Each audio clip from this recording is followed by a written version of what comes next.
Only సమ్మర్‌లో దొరికే కొన్ని కొన్ని టేస్టీ ఫ్రూట్స్ అండి ఇవి. ఒక్కసారి చూడండి ఇవేంటో నా చేతిలో ఉన్నవి.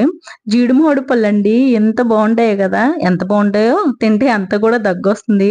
ఇంతకీ చెప్పడం మర్చిపోయాను. అందరికీ హాయ్, అందరూ ఎలా ఉన్నారు? నేనైతే చాలా బావున్నానండి. ఈరోజైతే మేము జీడి మామిడి తోటకైతే వచ్చాము. మీకు కూడా ఒకసారి చూపిద్దామనైతే ఈ వీడియో అయితే తీశాను. ఒకసారి చూడండి ఎంత బావుందో ఇక్కడ. చాలా బావున్నాయండి చెట్ల దగ్గరైతేని. అసలు పైకి ఒక్క కాయ కూడా కనిపించట్లేదు గానీ, లోపలికైతే చాలా ఉన్నాయండి. అక్కడైతే ఒక ఆయనున్నారు. ఇవి జీడిమాటు పళ్ళు ఓన్లీ జీడిపప్పు కోసమే ఇవి తీస్తున్నారన్నమాట. లోపల అంతా కాయలున్నాయి. మొత్తం కాయలన్నీ కింద పడేసి ఉన్నాయన్నమాట. ఓన్లీ పప్పు కోసం మాత్రమే జీడి పిక్కలు తీసుకొని ఆయనైతే సంచిలో ఏసుకుంటున్నారు. మిగతా కాయలన్నీ కింద పడేస్తున్నారన్నమాట. నా చిన్నప్పుడైతే ఇట్లని డబ్బులు పెట్టి కొనుక్కునేవాళ్ళమండి. మా ఊరంట అయితే ఒక తాత తీసుకొచ్చేవాడు. జీడిమాడి పళ్ళు తెచ్చాను అనేవాడు.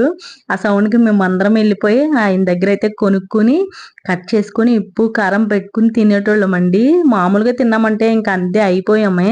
ఫుల్‌గా దగ్గైతే వచ్చేస్తుంది. చాలా భయంకరంగా దొగ్గుతామన్నమాట.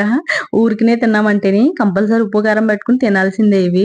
అలా తింటే ఎంత బావుంటదండి అసలకని. చాలా బావుంటది. మీరెప్పుడన్నా తిన్నారో లేదో నాకు కామెంట్ చేయండి. నాకైతే చాలా ఇష్టమండి ఇవి. కింద చూడండి అసలు ఎన్ని పడిపోయాయో. ఇవి పడిపోవడం కాదు గానీ కోతులైతే చాలా రాలిపేస్తాయన్నమాట కింద. చాలా కాయలైతే ఉన్నాయి. ఇవి పైకైతే ఒక్క కాయ కూడా కనిపించట్లేదు. లోపలైతే చాలా ఉన్నాయి. ఆహ్, అయినా ఇప్పుడు జీడిపప్పు కాస్ట్ అయితే చాలా ఎక్కువగా ఉంది కదండీ! బానే వస్తాయంట వీళ్ళకైతే డబ్బులు. ఇప్పుడు రేట్ అది బానే ఉంది కదా! అనైతే చెప్పారు. ఇలా చేత్తో పట్టుకుంటే చాలు అలా ఊడిపోతున్నాయన్నమాట. చాలా ఈజీగా కోసేసుకోవచ్చు ఈటిలిని. మనం చెట్లెక్కి కోసే అంత ఏముండదు. ఈజీగా చేతికి అంకేస్తాయి. అయినా ఏంటి ఎప్పుడు చూసినా చెట్లలోను, తుప్పల్లోను, మొక్కల్లోను తిరుగుతున్నానని అనుకుంటున్నారా? మా వారిని ఎక్కడికైనా తీసుకెళ్ళమంటే తీసుకొచ్చి ఇటువంటి ప్లేస్‌లో అయితే దింపుతారన్నమాట. ఎందుకంటే బడ్జెట్ ఫ్రీ అన్నమాట ఇవైతేని. అందుకనేసేసి మేమెక్కడికన్నా బయటికెళ్ళేటప్పుడు నాకెక్కడన్నా కొంచెం అందంగా కనిపిస్తే, ఎక్కడన్నా మంచిగా చెట్లవి ఉంటే అక్కడ ఆపమని చెప్తాను. నాకు చాలా ఇష్టం ఇలా తిరగడం అంటేని. చూడండి ఎంత బావున్నాయో.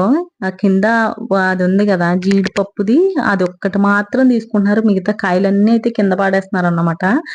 ఈ కాయ అయితే ఇప్పుడు ఇది యెల్లో కలర్‌లో ఉన్నట్టుంది గదా! కొన్ని కొన్నయితే పింక్ కలర్‌లో కూడా ఉంటాయండి. అవైతే ఇంకా అందంగా కనిపిస్తాయన్నమాట. సేమ్ టేస్ట్ అయితే మాత్రం సేమ్ ఉంటాయి. ఏం పెద్ద డిఫరెన్స్ అయితే ఏముండదు. చిన్నప్పుడైతే ఓన్లీ ఇవి కాయలే అని అనుకునేదాన్ని. కింద జీడిపిక్కలవి ఉంటాయనేసేసి నాకు తెలీదన్నమాట. ఓన్లీ ఇవి కాయలు మామూలుగా ఇలాగే వస్తాయేమో, ఇలాగే అమ్ముతారేమో, ఇవి ఇలానే కొనుక్కొని తినాలేమో అనుకునేదాన్ని.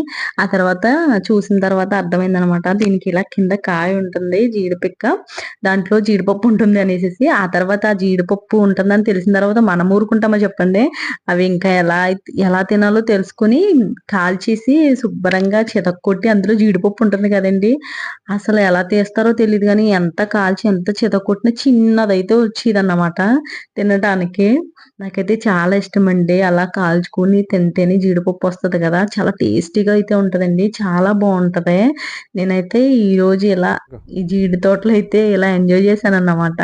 ఓకేనండి. చూసి వెళ్ళిపోకుండా సబ్స్క్రైబ్ చేయండి, కామెంట్ చేయండి, లైక్ చేయడం